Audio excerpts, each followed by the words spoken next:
So last week, three senators, Independent Senator Bernie Sanders of Vermont, Republican Senator Mike Lee of Utah, and Democratic Senator Chris Murphy of Connecticut introduced the Yemen war resolution. And Sanders and Lee held a press conference on Wednesday concerning this resolution. Let us make no mistake about it. Article 1, Section 8 of the Constitution states in no uncertain terms that Congress shall have power to declare war. Congress shall have power to declare war. The Founding Fathers gave the power to declare war to Congress, the branch most accountable to the people. For far too long, Congress, under Democratic and Republican administrations, has abdicated its constitutional role in authorizing war.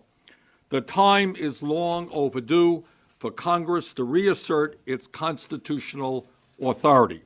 And that is what Senators Lee, Senator Murphy, and I are doing with this privileged resolution that we are introducing.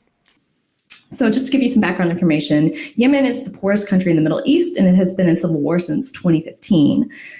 And Saudi Arabia is bolstering one side of the conflict, while the Houthi, which is a group that emerged from northern Yemen around the 90s, is fighting, or I guess they were bolstering the other side of this conflict.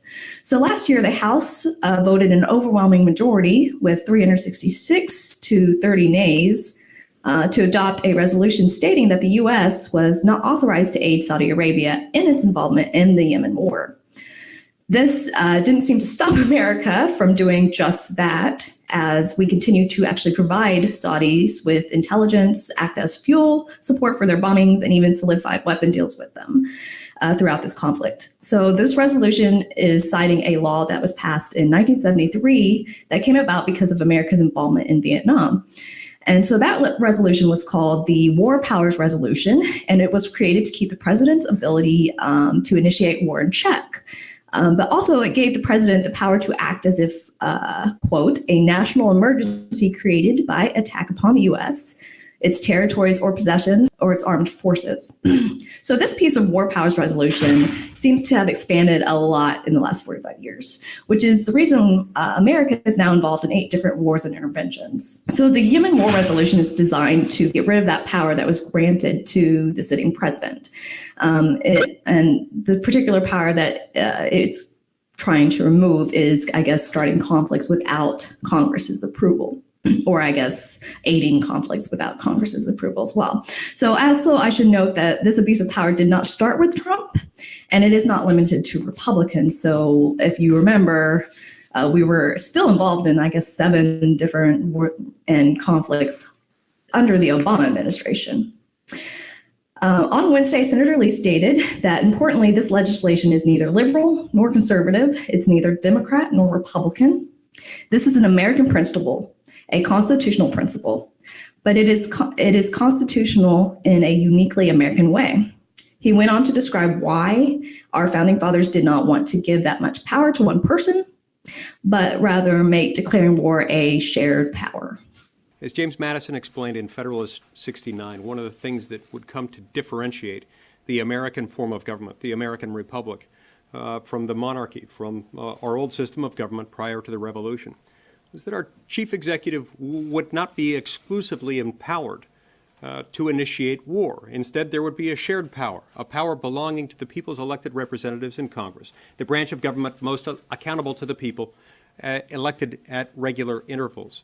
And that power would be shared with the president's power as commander-in-chief.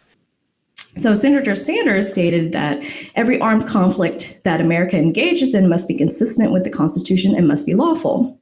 Later, during the press conference, Sanders and Lee were both asked why they were limiting this resolution to just Yemen, mentioning Afghanistan and Syria, to which Sanders answered, it's not just Yemen, it's not just Syria, it's not just Afghanistan. What it is the fundamental principle of what entity of government decides whether or not we go to war. He went on to explain the steps as follows. They introduced the bill. The Senate Committee on Foreign Affairs has about 10 days to discharge it. If they do not discharge, one of the senators will go onto the floor and ask for its discharge. Then they will begin a debate. Though mentioned that there is a chance that McConnell could table the bill, which is a tactic used to quickly get rid of questions and means to go straight to a vote without a debate. As more information becomes available, we will update you. And that's all we have on Yemen.